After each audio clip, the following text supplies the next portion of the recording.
양희원영의 환경과 경제 14번째 방송입니다. 어서 오십시오. 네. 죄송합니다. 늦어서. 아니. 그 네. 시청자들은 잘 모르니까.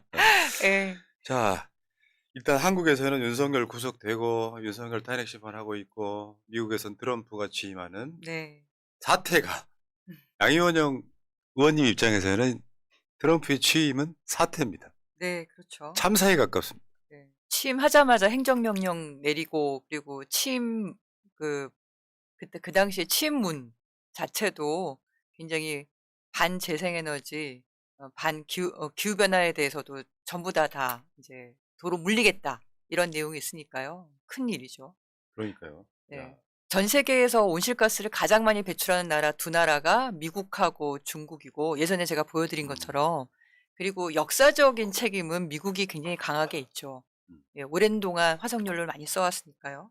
예. 근데 이번에 그 취임사를 보신 분이 많으실 텐데 뭐라 네. 그랬냐면 미국 내에 있는 석탄, 석유 전부 다 해서 우리가 값싸게 마구마구 다 쓰겠다. 마음껏 다 쓰겠다. 이렇게 얘기를 하고 우리가 있습니다. 방송했던 내용이었죠. 몇 주 네네. 전에 네. 알래스카에 있는 네네. 석유 막 다 캐서 쓰겠다. 네. 그런 걸 하겠다고 이제 시원스럽게 얘기를 했고요.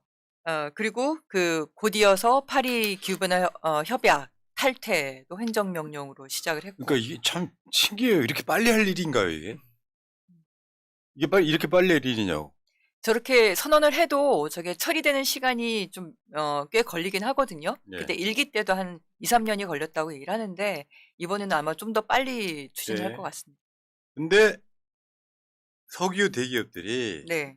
이거 탈퇴하는 게 예. 탈퇴하는 것까진 도움이 안 된다 이런 네네. 이야기를 하고 그러니까요. 있다면서요. 예. 이중적인 태도를 취하고 있는데요. 네. 하나는 그러니까 미국의 석유 대기업들이 하나는 트럼프가 미국 내에 있는 자원들을 이제 마구 개발하겠다. 그래서 우리가 화석연료 수출하겠다는 식으로까지 말을 하니까 그거는 환영하는데 하지만 전 세계적인 에너지 전환의 흐름이 있잖아요. 그 흐름에서 미국이 뒤처질 것 같다고 해서 그게 우려를 하는 거죠. 투자의 방향에 대해서 이제 불확실성이 커진다. 파리 기후변화 협정을 탈퇴를 하게 되면 세계 시장에서 미국이 빠져버리는 형태가 되는 거거든요. 음. 그래서 제가 예전에 한번 말씀드렸던 것 같은데 지금 중국의 굴기가 어마어마하다고 말씀을 드렸잖아요. 그게 풍력과 태양광뿐만 아니라 전기차, 뭐 좀 이따 말씀드리겠지만 이런 시장들이 미국이 전 세계에서 이렇게 빠져버리면 그 큰 시장, 투자의 시장들에서 밀려나는 거 아니냐 이런 우려를 하고 있는 거죠. 어떻게 보면요. 트럼프 같은 사람이 막 8년 막 가능하다면 그렇게 재임을 하면 미국 후진국 되는 것도 제가 문제예요. 제가 봤을 땐 그래요. 음. 지금은 미국을 최우선 국가로 만들겠다고 말을 하지만 세계 시장과 흐름, 대세에 역행을 하게 되면은 나락으로 떨어질 수도 있다라고 생각합니다.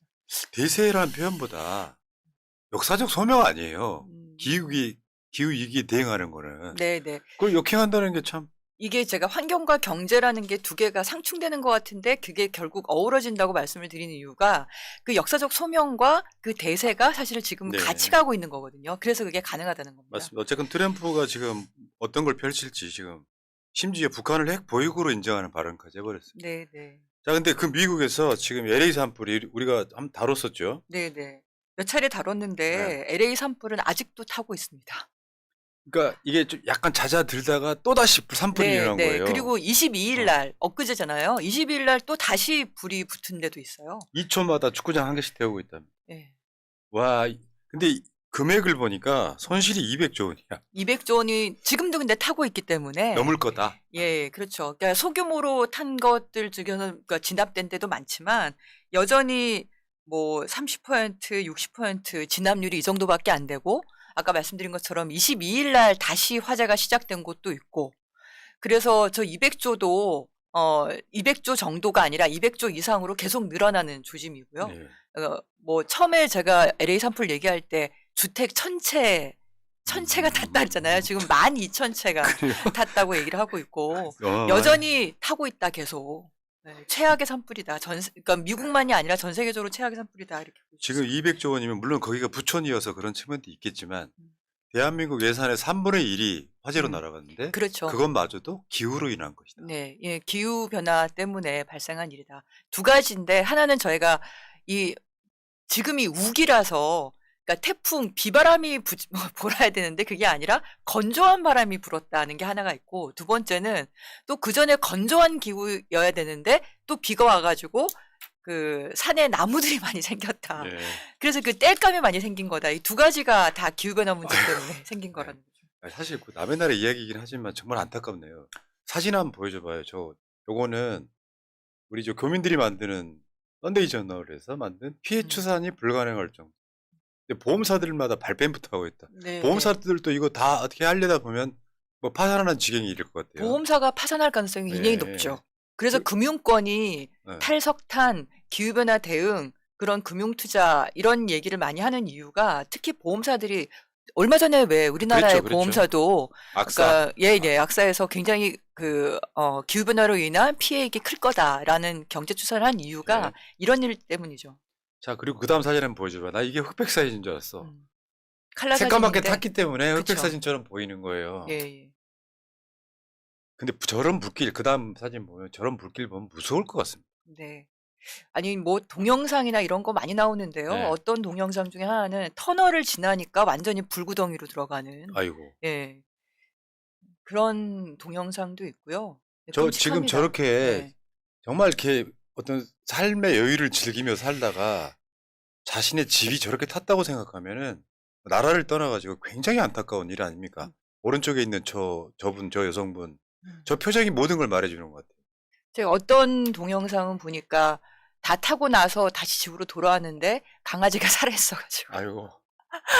그 펑펑 울고 껴안고 그러는 것도 있었고 저 팰리세이즈 쪽은 또 워낙에 부촌이었죠. 예. 그 바다를 따라서 별장들이 즐비한 그런 곳이었는데 그게 모두 다 타버렸죠. 그러니까 저런 데서 한순간에 모든 게 다 날아가 버려요. 보험회사에서도 아마 이거 저걸 다 뭐 해주기는 굉장히 어려울지 않을까. 다 하게 되면 아마 파산하는 여러 보험사가 여러 개가 생길 겁니다. 야, 어떻게 보면 그 기후 위기에 전초전이라고도 할 수 있는데 그냥 맛만 보여주는 정도예요. 지구가 인류한테. 트럼프는 그러고 있다는 게 난 더 안타깝습니다. 네, 이런 와중에 저런 기후변화를 더 가속화시키는 화석연료를 마음껏 채굴하고 쓰겠다 이렇게 네. 선언을 한 거니까요. 자, 그리고 이제 다음 주제로 가보는데 우리가 지금 몇 회에 걸쳐서 예상했던 바 체코 원전 네네. 사실 남는 게 없는.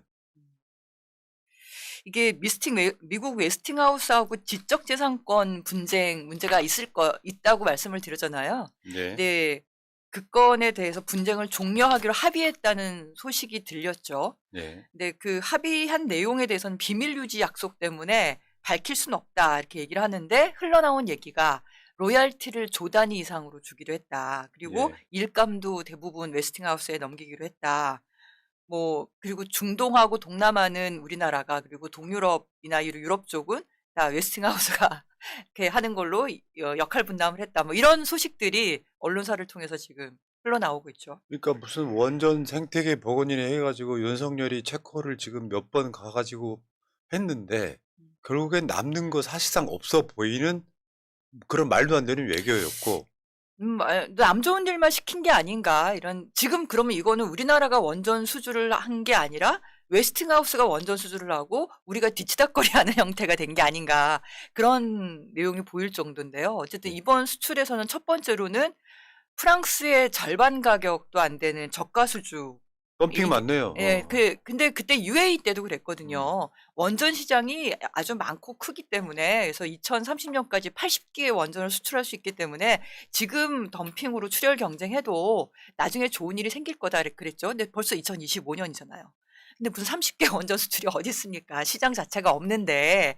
그러니 이런 출혈 경쟁은 레드오션의 전형적인 모습이고 결국 이렇게 저가 수주를 했을 경우에는 그 덤탱이는 고스란히 우리가 쓸 수밖에 없다. 그게 네. 첫 번째인 거고 두 번째는 그 체코하고도 MOU를 맺을 때 내용이 60%를 체코 현지화시키겠다는 거예요. 그러니까 현지의 공장에서 이렇게 납품받고 현지의 노동자들로 대부분 쓰고 그렇게 하고 그다음에 두 번째는 금융 지원을 우리가 하겠다는 거예요. 장기로 저금리로 하겠다. 이게 뭐냐고요. 예, 그러니까 남는 게 없는 거죠. 실제로도 UAE 바라카 원전도 많이 잡아야 한 1.6% 수익률 날지도 모르겠다 이렇게 한 게 지금 현재 상황이고 거기다가 2020년까지 원래 준공해주기로 한 게 작년으로 4년 이상 미뤄지면서 거기에 혹시 우리가 뭐 그 지연 배상금이나 이런 거 문 거 아니냐. 근데 그런 것도 다 비밀이라고 하니까 우리가 알 수가 없는 상황인데 남는 게 없을 뿐만 아니라 이번에 웨스팅하우스와의 그 합의 속에서 사실은 더 떼줬을 것 같다. UAE 바라카 원전 때도 그렇게 해줬지만 그때 이유하고 지금 달라진 게 그전에도 말씀드린 것처럼 한미 정상회담 이후에 그 선언문에서 지적재산권을 존중해 주기로 2023년에 윤석열 정부 때 윤석열 대통령과 바이든 대통령이 같이 합의를 했거든요. 예. 그러고 나서 벌어진 일이라서 그 전에 UAE 바라카 원전 수출 때 웨스팅하우스가 얘기하는 로열티와 그 이후에 얘기하는 로열티는 차원이 다를 거다. 그리고 지금 이 웨스팅하우스는 도시바를 거쳐갖고 지금 캐나다에 어떻게 보면 그 돈 놓고 돈 먹는 그런 금융권에서 지금 가져간 상태이기 때문에 굉장히 큰 걸 요구했을 거다. 근데 그게 얼마인지는 우리가 알 수가 없는 거죠. 예. 그러니 바라카 원전의 1.6% 수익률도 미치지 못할 가능성이 굉장히 높다 이렇게 보는 거고요. 그리고 마지막으로는 우리가 건설해 본 적이 없는 원전이에요. 예. 아. 그때 제가 여러 번 말씀을 드리긴 했는데 왜 UAE 바라카 원전은 우리나라 원전 건 그러니까 지금 신한울 3, 4억이라든지 이걸 건설 중인 신규 원전을 갖다가 한 거지만 지금 유럽에는 제가 여러 번 말씀드린 것처럼 중대 사고에 대한 대비로 하드웨어적인 설비 보완이 들어가는 그런 설계다. 우리나라 원전하고는 완전히 다르다고 말씀을 드렸잖아요. 그 내부에 그 뭐 원자로라든지 핵 분열되는 거라든지 증기 발생기 이런 거는 같겠지만 그 안에 그 사용 해결료가 녹아내렸을 때 그거를 받쳐서 냉각하는 뭐 코어 캐처 시스템이라든지 이중 경납 건물이라든지 이런 것들은 비용도 비용이거니와 설계나 이런 것들이 다르기 때문에 우리가 해본 적이 없는 건데 저가로 수주했고 그리고 공기도 맞추겠다고 얘기를 했는데 이게 다 리스크인 거죠. 그러니까 유럽의 원전 규제는 우리나라 원전 규제랑 달라요. 미국하고 그러겠죠. 유럽의 원전 규제는 우리나라 원전 규제보다 한 단계 높은 거고 그래서 우리나라가 그 원전 규제를 따라야 되는데 그렇지 않고 수명 연장을 지금 하겠다고 강행하겠다고 하고 있어서 문제라고 말씀드렸잖아요. 근데 우리나라 신규 원전도 유럽하고 미국 규제보다는 낮은 편이거든요. 근데 그 유럽 규제에 맞는 원전을 우리가 하겠다. 그 자체가 가능할 것이냐. 그 비용과 그 기간 내에서. 그런 지금 리스크도 있는 상황이죠. 예. 그리고 만약에 문제가 생겼을 때 그때도 말씀드린 것처럼 체코 정부에서 이 돈을 다시 돌려주는 보장을 할 수 없다라고. 그랬었죠. 네네네. 그것도 한 거니까 체코 정부가 사업 투자자에 대한 대출 반환 보증을 해주지 않는다는 방침을 정한 것으로 알려진 거죠. 와, 그러니까 이건 뭐 한국이 뭘 잘했다 이런 느낌이 하나도 없고 돈까지 빌려주면서 쩔쩔매고. 근데요, 이게 윤석열이 잘못된 게 예를 들면 원전이 세계적 유행이야. 그 시장 선점하기 위해서 체코한테는 일시적으로 좀 손해를 보지만 야 기술력 좋으니까 다른 나라를 막 지어주겠다. 이 상황이라면 이게 그렇게 욕먹을 방법은 아닌데 이거는 지금 사양산업화 되고 있고 이따가 이야기 나오겠습니다만 아리백이고 뭐고 뭐 엄청 그 상황에서 여기까지 사실상 손해를 보고 지어주면서 마치 이게 원전 생태계 복원 무슨 외교 이렇게 말하는 건 사실상 대국민 사기 아닙니까? 아니 그러니까요. 그 천조시장이라고 윤석열이 계속 얘기를 했는데 그 천조시장이라는 거는 1년이 아니라 네. 1년에 50조 정도 시장이 되니까 그걸 20년을 누적을 하면은 그렇다는 거거든요. 20년을 누적을 하면. 근데 재생에너지는 1년에 500조에서 1000조를 지금 가고 있는 상황인데 커지는 시장에 우리가 뛰어 들어가야지. 이게 쪼그라드는 시장에 들어가고 거기다가 신규 원전 들어가는 데는 러시아하고 중국이 대부분이고 유럽이나 뭐 동남아도 한다 그랬다가 지금 인도네시아, 말레이시아, 베트남 다 물 건너간 상황이라서 그 중동도 UAE 지금 하나만 하고는 결국 사우디아라비아는 그 핵 분축 문제 때문에 그 IAEA 추가 조사나 이런 것 때문에 핵 확산 방지 차원에서도 막혀 있고 그리고 중동의 여러 나라들은 지금 재생에너지로 엄청 값싼 전기를 쓰고 있거든요. 그러니까 원전을 더 할 이도 별로 없고, 그러니까 시장이 별로 없어요. 네. 이런 없는 시장에서 출혈 경쟁을 하다 보니까 이렇게 뭐라 했나요? 리스크, 바가지 아니면 손해. 근데 우리가 수출을 한 거기 때문에 손해 보는 거 우리가 보는 거예요. 웨스팅하우스는 돈 그냥 가져가잖아요. 돈 가져가고 자기 기기 팔고. 그러니까요. 그럼 손해보는 건 우리밖에 그러니까 없는 제주는 거야. 봄이 넘고 네. 돈은 미국 웨스팅하우스가 챙기는 마치 그런 느낌입니다. 헌재에 가가지고 윤석열이 이 계엄은 뭐 실패할 줄 알았습니다처럼 손해볼 거 알고 있었습니다. 그런 논리 같아 지금. 열받네 진짜. 야. 그리고 이제 우리가 이용당하는 거 아니냐. 체코의 그 우파 정부한테 이 프로파간다에 이용당하는 거 아니냐. 이런 이제 의심을 하는 전문가들도 있는데요. 기억하시겠지만 왜 윤석열 정부 들어가자마자 22년 그때 9월인가 우리가 폴란드하고도 원전 수출 MOU 맺었거든요. 그리고 작년 3월 달에 구체적인 계약을 한다 그랬어요. 네. 작년 3월 달. 근데 지금까지 아무 얘기가 없어. 음. 제가 그때도 말씀드렸어요. 그때 총선 선거 전에 폴란드가 그냥 수표남발한 거 아니냐. 근데 체코도 마찬가지거든요. 네. 올해 말에 이제 선거가 있어요. 그 전에 우리나라, 영국의 롤스로이스 이런 거랑 계속 무슨 MOU를 맺으면서 지금까지 오고 있고, 그러니 올 3월 달에 최종 계약이 될지는 마지막까지 가봐야 된다. 예. 폴란드처럼 그냥 말만 하고 그냥 시간 지나버릴 수도 있다. 그 대한민국 소위 이제 극우 세력들은요, 그 원전에 대한 맹신이 마치 부정선거에 있었다와 똑같은 맥락처럼 보여요. 그 원전이 무슨 대단한 친환경 에너지고 그 위험성에 대해서는 강구한 채 이거를 한국이 전 세계 원전 선두 주자가 된다고 해도 이건 사실 비추해야 되는 방식인 거잖아요. 참. 근데 이 판국에 지금 UAE 원전을 놓고 한전하고 한수원 충돌한다. 이건 무슨 얘기입니까?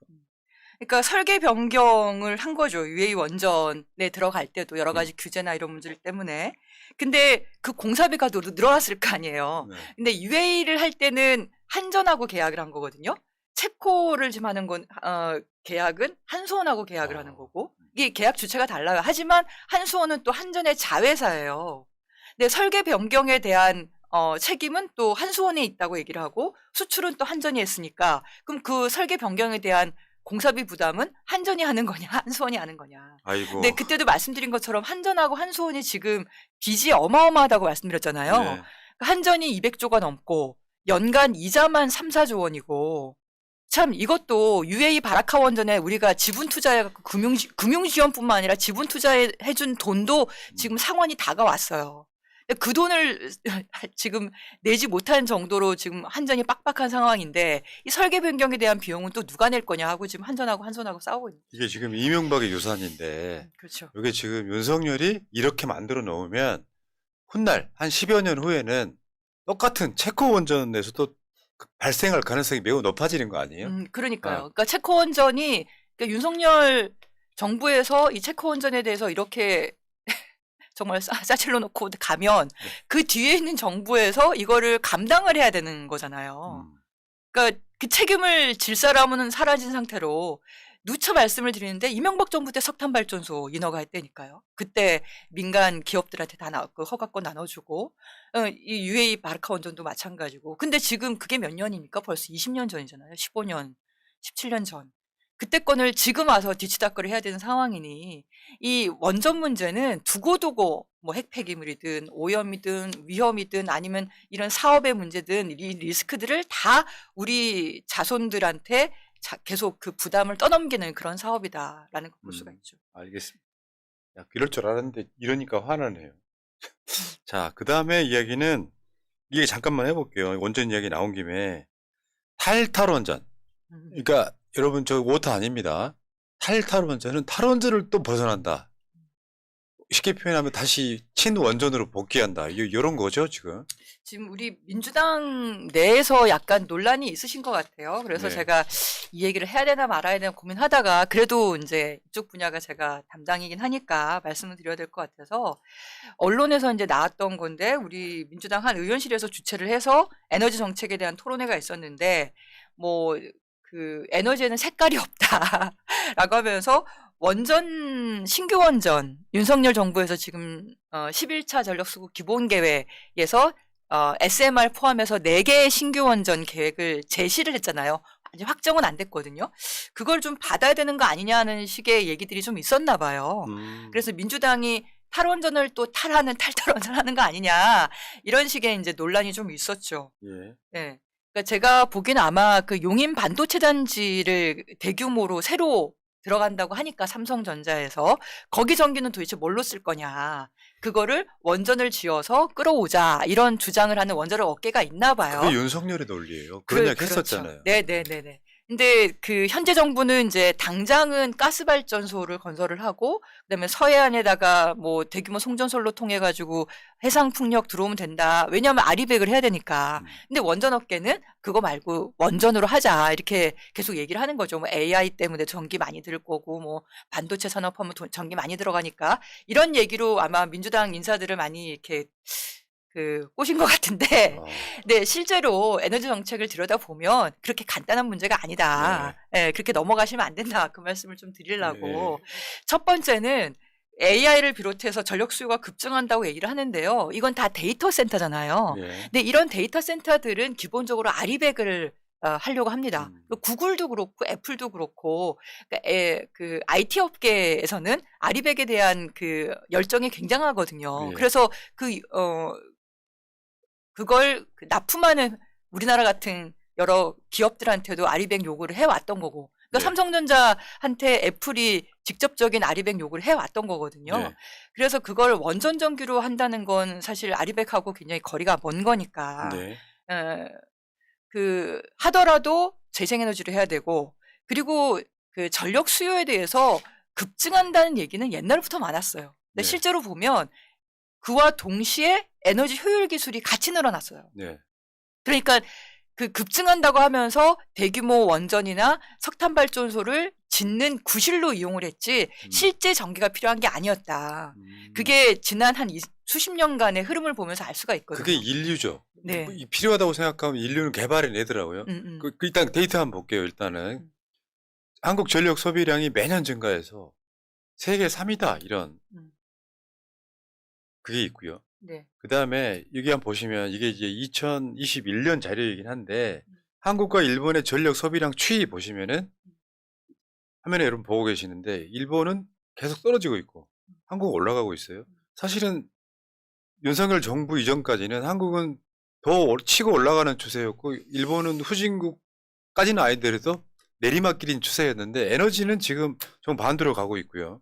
그 다음에 OECD 회원국 주택용 및 산업용 전기요금 수준을 한번 보시면은 근데 한국은 전기를 많이 쓰고 있는데 전기요금 수준은 굉장히 OECD 국가 중에 거의 최하위 가장 싼 이런 느낌이고요.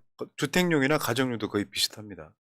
그 다음에 에너지 관련 소비 지표라는 것도 한번 보십시오. 그런 상황에서 한국이 전체적으로 에너지 자급률은 18%밖에 안 됩니다. 에너지 소비량은 174.7%예요. 이런 데이터들이 있거든요. 그러니까 실제로 전기를 많이 생산하지는 못하는데 소비하는 건 굉장히 많은 나라에서는 그럼 이거를 원전을 통해서 할 거냐 아니면 더 좋은 방법을 찾아내서 그것을 계속해서 방향성으로 가져갈 거냐 그럼 이 시기엔 누군가 결단을 해야 되잖아요. 이게 참 정치가 어려운 게 어쨌든 국민들의 어려움과 지금 당장의 그 아픔들을 우리가 다 포용해야 되는 게 첫 번째가 있고 또 두 번째는 현재만 볼 게 아니라 미래를 봐야 되거든요. 우리가 정권 뭐 5년 잡는다고 끝나는 게 아니라 우리 이후에 그 자손과 우리 미래의 우리나라에 대해서 생각을 할 수밖에 없어요. 그러면은 지금 전기요금을 싸게 했다고 해서 그러면 그냥 그걸로 끝나는 거냐? 그게 아니라 말씀드린 것도 한국전력공사가 부채가 200조라고요. 연간 이자가 3, 4조고.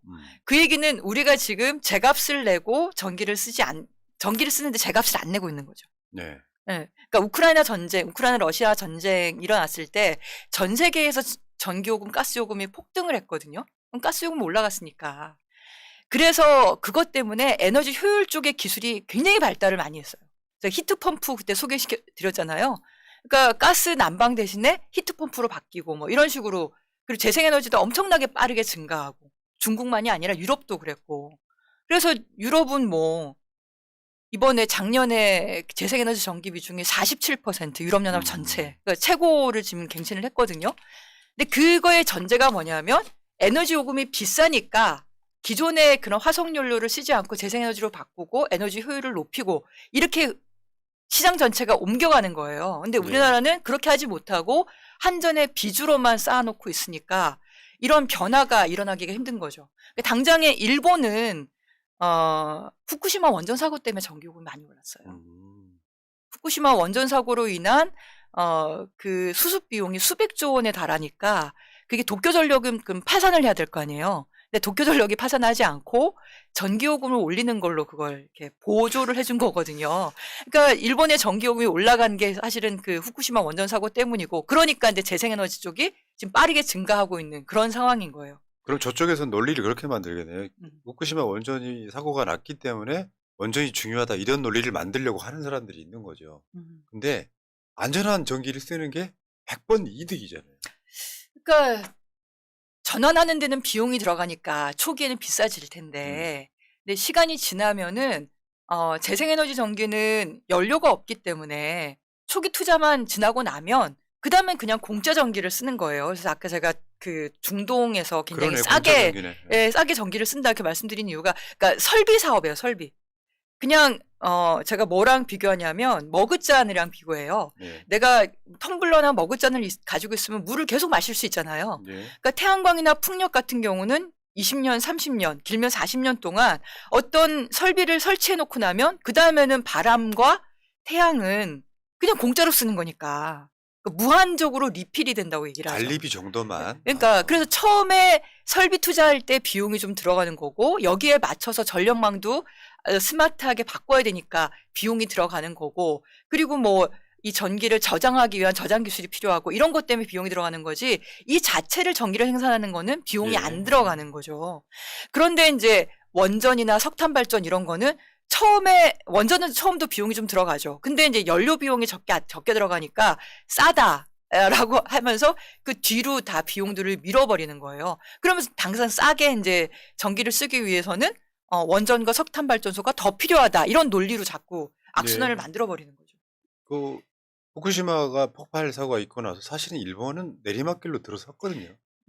나라가 망했다 할 정도인데 아직도 못 느끼는 거예요. 근데 지금 최근에 나온 기사 제목 한번 보겠습니다. 이거 어제 나온 거예요. 아리백 한국 정부의 재생에너지 목표 상향을 촉구했다. 네.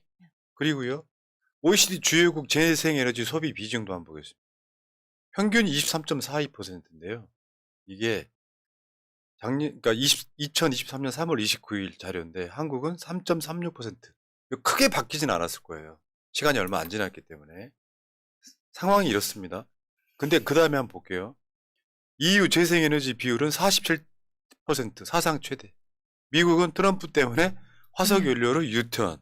그러면 사실 미국이 후진국 되는 것도 머지않았습니다. 그대로 그냥 그 기조를 계속한다면.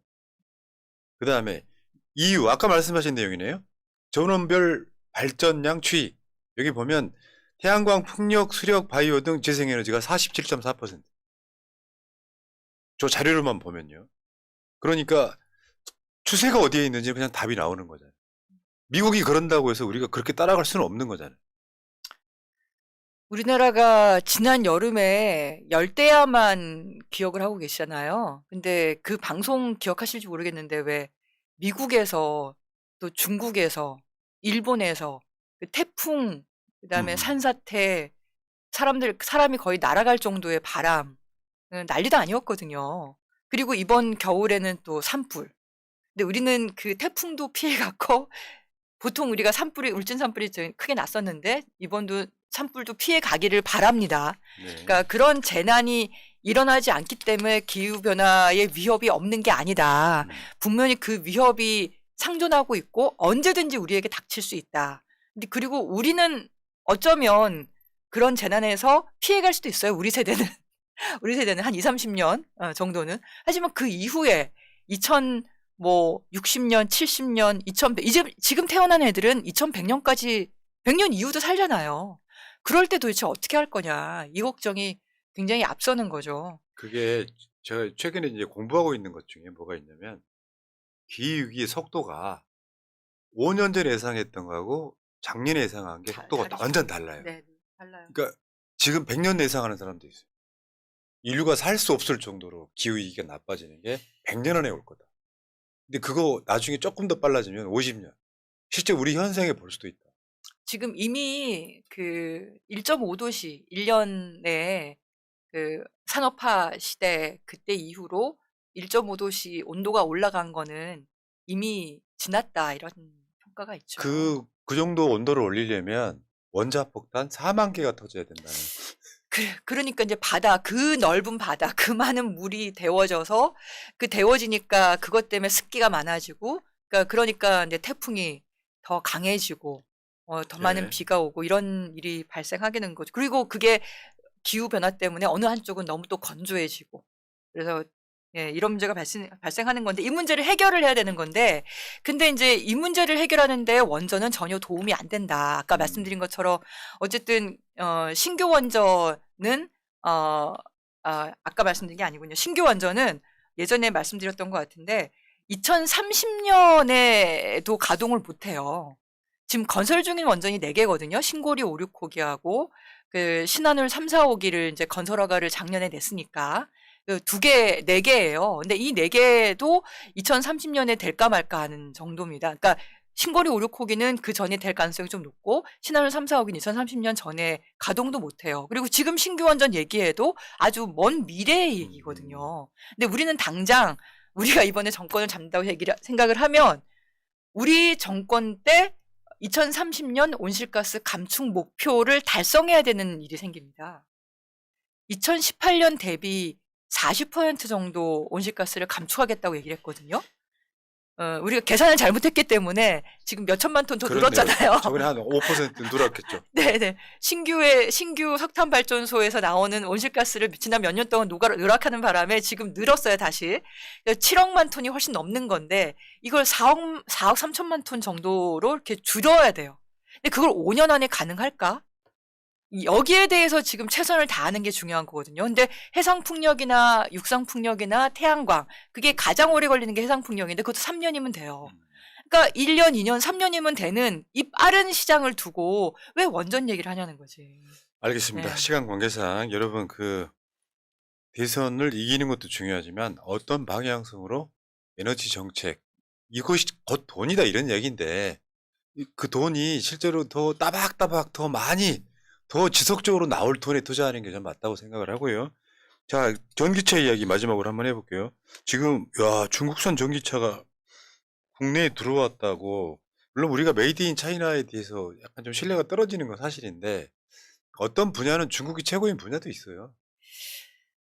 점점 그렇게 되어 가고 있죠, 점점. 저 이 건을 제가 접하면서 고민을 좀 많이 했어요. 그리고 오늘도 뭐 어떤 답을 딱 드리는 게 아니라 우리 그 시청자분들하고 같이 한번 얘기를 좀 해봤으면 좋겠는데요. 전기차가 이제 3,100만 원이니까 보조금 받으면 2천만 원대. 2천만 원대. 근데 스펙이 꽤 괜찮아요.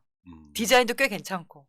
그러니까 지금 이게 비아디라는 BYD인데 근데 비아디라고 부르거든요. 비아디. 근데 이게 이제 전기차. 원가로는 파는 가격은 3,100만 원이지만 정부나 지방자치단체에서 보조금을 받으면 2천만 원대로 내려간다. 네네, 그렇죠. 지금 그 우리 출연자 중에 한 분이 전기차 타고 다니거든요.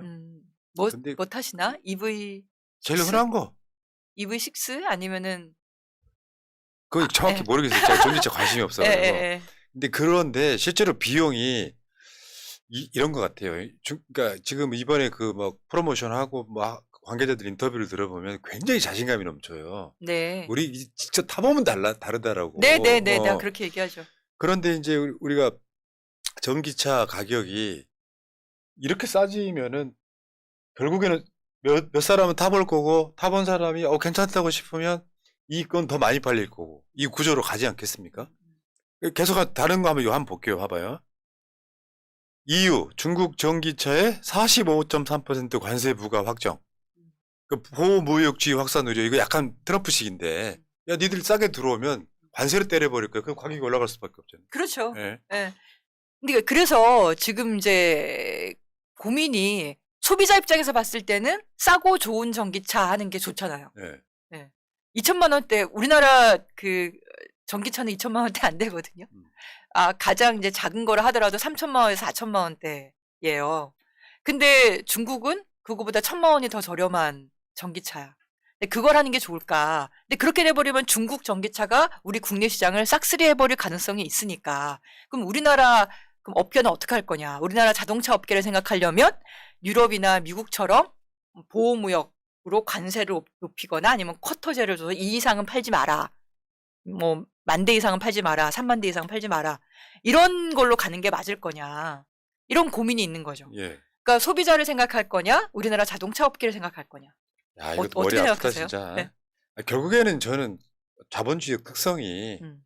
결국 발현된다고 일단은 보는데 어쨌건 간에 이게 다 검증이 안 된 상태이긴 하지만 기본적으로 이 중국산도 현재는 뭔가 좀 약간 약점이 있다 치더라도 시간 지나면 금방 그거는 회복이 되거든요. 중국 그 전기차가 중국 내에서 엄청난 경쟁 속에서 살아남은 차들이라서 싸고 스펙도 좋고 그래요. 배터리도 오히려 더 안정적이라는 평가를 받아요. 그러니까 중국산이 뛰어드니까 세계적인 전기 자동차 업체들은 이제 할인 가격을 경쟁에 네, 할인 경쟁 들어갔어요. 이번에 폭스바겐도 지금 올해 말에 2천만 원 후반, 뭐 3천만 원 초반대 내겠다라고 발표를 했죠. 반값 전기차. 그러면 이 BYD랑 똑같아지는 거네요. 그러니까. 독일차가. 경쟁을 해야 되니까, 경쟁을 해야 되니까. 그래서 그걸 개발하기 전까지 유럽연합에서는 관세나 이런 무역 장벽을 쳐서 자국의 업계를 보호하려고 하는 거죠. 예. 근데 지금 대한민국 현대 기아차 이거는 지금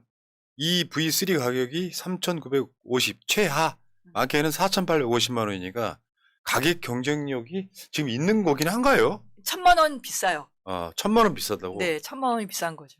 왜 그 윤석열이 미국 가가지고 네.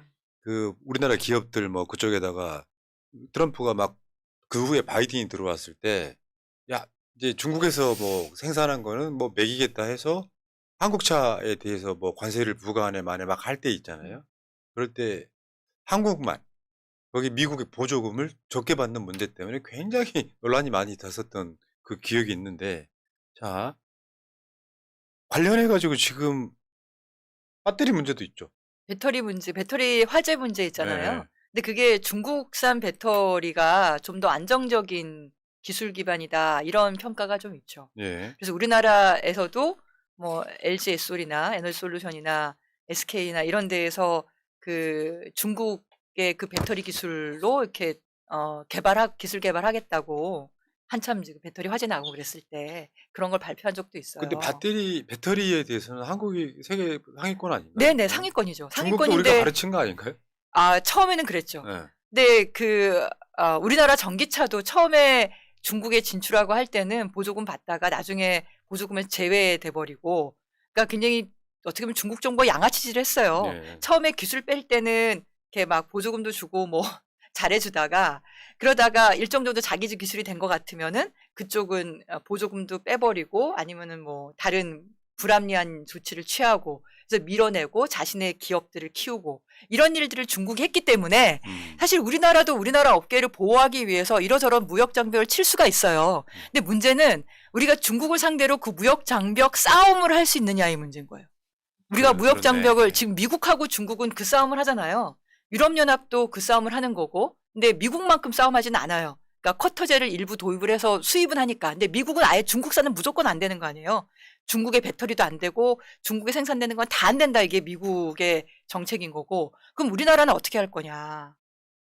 우리나라는 그러면 미국하고, 그러니까 중국하고 이렇게 싸우는 미국이 그렇게 하는 것처럼 그렇게 해서 과연 이길 수 있을까.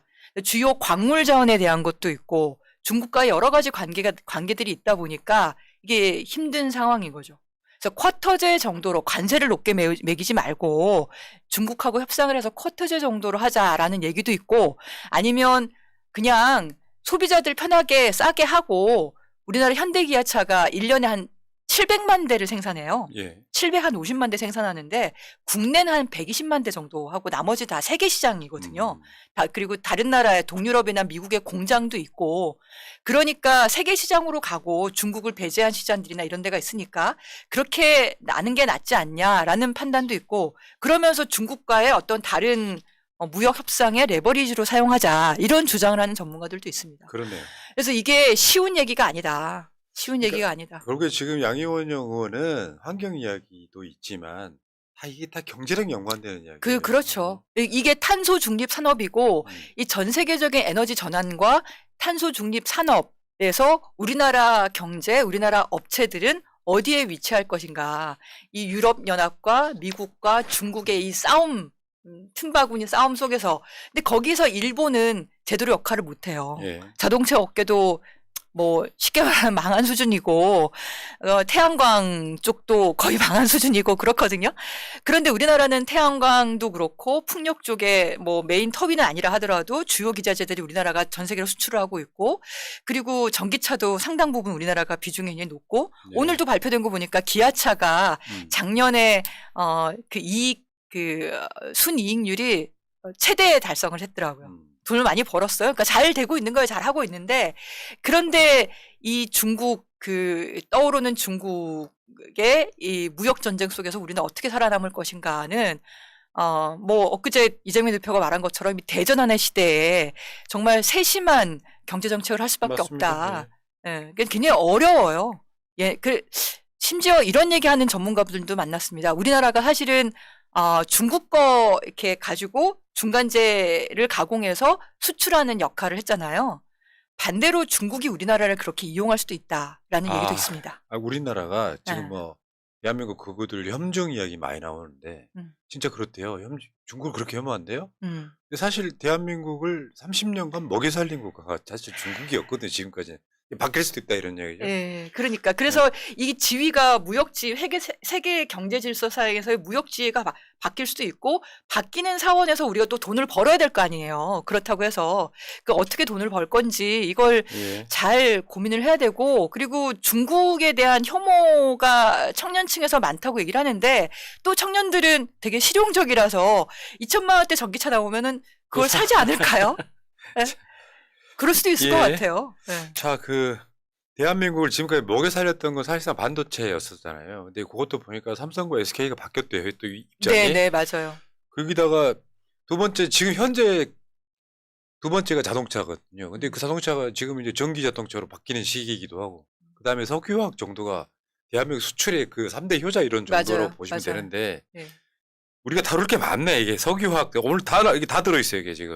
석유화학도 우리가 옛날 플라스틱 이야기할 때 그렇죠. 엄청 이야기 하셨잖아요. 그렇죠. 네. 그러니까 지금 다 국제 무역 질서도 바뀌고 무역도 그러니까 그런 것도 바뀌고 그다음에 기술도 바뀌고 있고 에너지 쪽도 바뀌고 있고 이런 대전환의 시대에 정말 잘 대처를 해야 된다. 문제는 다음 아직도 정부는 정말 중요하다. 문제는 네. 아직도 윤석열이 대통령이라는 거.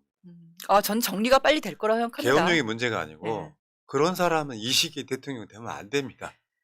어느 하나도 뭔가 이렇게 뭘 잘한다는 게 없는 저는 그런 어제 뭐 헌재 심리 보니까 뭐 코미디 보는 것 같은데요. 네, 알겠습니다. 네. 자, 의원님, 네네. 의원 눈 한번 보세요. 네. 다음 주에 일찍 오세요. 네, 알겠습니다. 자, 방송 마치겠습니다. 고맙습니다. 네. 새해 복 많이 받으시고요. 네, 고맙습니다. 예.